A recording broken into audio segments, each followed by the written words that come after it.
sedang berkumpul bersama keluarga Timur.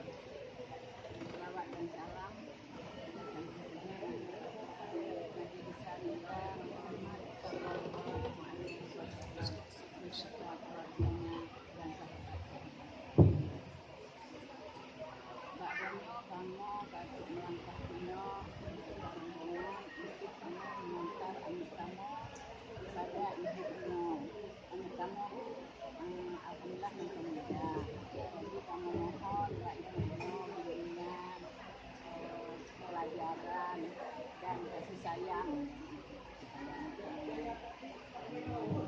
Dengan sikap ibu sambil cerahkan anak kamu. Mudah-mudahan anak kamu kerja di bawah bapak kaki ibunya. Sekarang kerja di bawah bapak kaki suami. Jadi saya harus patuh pada suami, selangkah melangkah ada izin dari suami. Mengasihi suami kepada istri sama saling kasih sayang. Yang pertama sekali kamu kata Tuhan, alhamdulillah saling asam garam, saling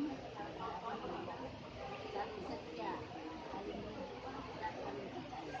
Yang utama adalah jadi baunya kamu ini buku yang kedua itu lakban kepada adik kamu dan anak kamu turunkan buat tangan kamu yang yang benar terima kasih terima kasih kamu lagi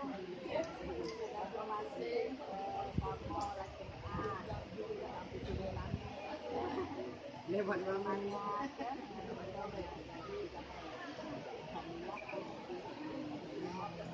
alhamdulillah alhamdulillah